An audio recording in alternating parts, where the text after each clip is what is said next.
इसके बाद हम लोग केंद्रक के बारे में पढ़ते हैं। केंद्रक कोशिका के लगभग बीच के मध्य भाग में उपस्थित होता है। केंद्रक चारों तरफ से एक झिल्ली से घिरा होता है, जिसे क्या कहते हैं, केंद्रक झिल्ली कहा जाता है। इसके चारों तरफ जो मौजूद है उसे क्या कहा जाता है, केंद्रक झिल्ली कहा जाता है। केंद्रक झिल्ली दोहरी भित्ति की बनी हुई रचना है ना, और इसकी बनावट कोशिका झिल्ली से बिल्कुल मिलती जुलती है। कोशिका झिल्ली की जैसी बनावट होती है वैसे ही केंद्रक झिल्ली की बनावट होती है। अंतर है कि केंद्रक झिल्ली के चारों तरफ ये जो हमारा केंद्रक झिल्ली है, ये केंद्रक झिल्ली में ढेर सारे छोटे छोटे छिद्र होते हैं। ये छिद्र बिल्कुल वैसे ही होते हैं जैसे कि टेनिस बॉल के ऊपर मोटी सुई से एक छेद कर दिया जाए। बिल्कुल नहीं दिख रहा है, लेकिन वह छिद्र मौजूद है। और उसी तरह से इसके ऊपर भी छोटे छोटे छिद्र होते हैं जो पदार्थों के परिवहन में क्या करते हैं, मदद करने का काम करते हैं। तो यहाँ दिखाया गया है ये सब केंद्रक छिद्र। केंद्रक के अंदर एक द्रव्य उपस्थित होता है, उस द्रव्य को क्या कहा जाता है, केंद्रक द्रव्य कहा जाता है। केंद्रक द्रव्य की बनावट भी कोशिका द्रव्य के जैसी ही होती है। इसकी बनावट कैसी होती है, तो कोशिका द्रव्य के जैसी ही होती है। अंतर क्या है, तो कोशिका द्रव्य में एक न्यूक्लिक अम्ल नहीं था, है ना, क्या नहीं था, तो न्यूक्लिक अम्ल नहीं था, और यहाँ पर न्यूक्लिक अम्ल पाया जाता है ना, जिसमें डीएनए और आरएनए होते हैं। ये यहाँ पर एक्स्ट्रा रूप में उपस्थित रहता है। डीएनए बराबर डीऑक्सी राइबो न्यूक्लिक अम्ल, डीऑक्सी राइबो न्यूक्लिक अम्ल, और राइबोन्यूक्लिक अम्ल, आरएनए राइबोन्यूक्लिक अम्ल, है ना। इस तरह से यहाँ पर ये पाया जाता है। इसके अलावा केंद्रक के अंदर जो है वो क्या पाए जाते हैं, लंबे लंबे धागे नुमा रचनाएं पाई जाती है। इन धागे नुमा रचनाओं को गुणसूत्र कहा जाता है। हर एक कोशिका के अंदर इसकी संख्या निश्चित होती है। अलग अलग जीवों में इस गुणसूत्र की संख्या निश्चित होती है ना। इसके अलावा इसमें क्या पाया जाता है, इसके अलावा इसमें पाया जाता है एक छोटा सा गोल गेंद जैसा रचना, जिसे क्या कहा जाता है, केंद्रिका कहा जाता है ना। केंद्रक का काम क्या है, तो केंद्रक का काम है कोशिका के अंदर जितनी सारी उपापचयी क्रियाएं होती है उन सारी उपापचयी क्रियाओं को नियंत्रित करने का काम करता है। केंद्रक का कार्य क्या है, कोशिका के अंदर होने वाली उपापचयी क्रियाओं को नियंत्रित करना, है ना।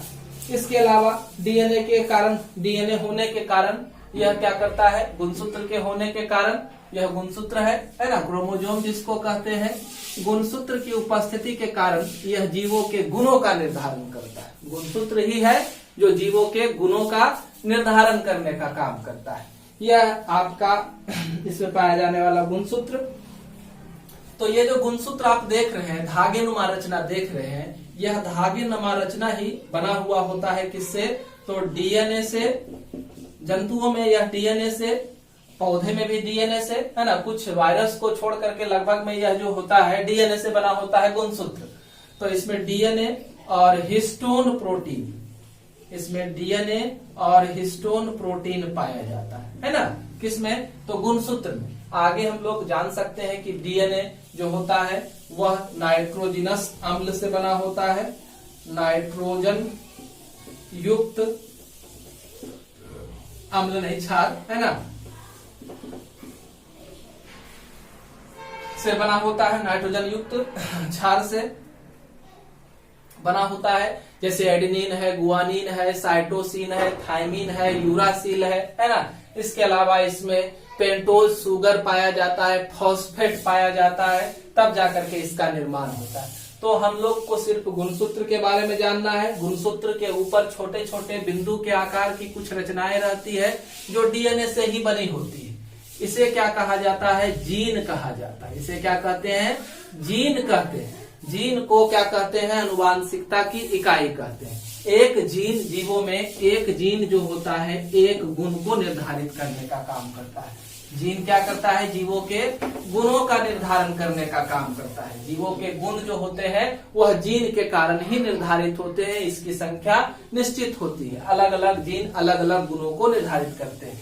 और जब कोशिका विभाजन होता है तो गुणसूत्र भी बट जाता है और दूसरे जीवों में भी यह गुणों को स्थानांतरित करने का काम करता है। जब गुणसूत्र बटेगा तो जीन भी उसके ऊपर है, तो जीन भी स्थानांतरित हो जाता है और गुणों का स्थानांतरण करता है दूसरे जीवों में। ठीक है, तो ये जीन के बारे में हम लोगों ने देखा। ठीक है, इसके अलावा यह जो देख रहे हैं, यह रचना बनाए हैं एक गुणसूत्र का। तो सबसे पहले देखें कि एक गुणसूत्र की रचना में इसके चारों तरफ जो है एक झिल्ली है, इस झिल्ली को पेलिकल कहा जाता है। इसके अंदर एक द्रव्य भरा होता है, उसको मैट्रिक्स कहते हैं। इसके अंदर के द्रव्य को मैट्रिक्स कहा जाता है। यह जो है इसको सिस्टर क्रोमेटिड्स कहते हैं, क्रोमेटिड कहते हैं, है ना। और क्या है, तो यहाँ पर एक गड्ढा दिख रहा है, इस गड्ढे को प्राथमिक कंस्ट्रक्शन, प्राथमिक गड्ढा भी कहते हैं, प्राथमिक कंस्ट्रक्शन कहते हैं। और यहाँ पर एक गोल रचना दिखाई दे रही है जिसको सेंट्रोमियर कहते हैं। सेंट्रोमियर के पास जो गड्ढा होता है उसी को प्राथमिक गड्ढा कहा जाता है। और इसके बाद जो दूसरा गड्ढा है इसको द्वितीयक गड्ढा, ये सिस्टेमिक हो गया, है ना, सिस्टर क्रोमेटिड्स हो गया। और इस तरह से हमारा क्रोमोजोम का ये रचना है। ठीक है,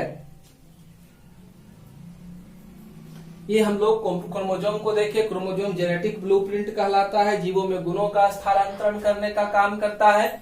इसके अलावा ये क्या करेगा, तो इसके अलावा एक और गोल रचना देख रहे हैं, केंद्रिका। तो केंद्रिका जो है केंद्रक को नियंत्रित करने का काम करता है। यह आरएनए और प्रोटीन से बना होता है। केंद्रिका जो है वह आरएनए और प्रोटीन से बना होता है। और यह क्या करता है, तो यह राइबोसोम का निर्माण करता है।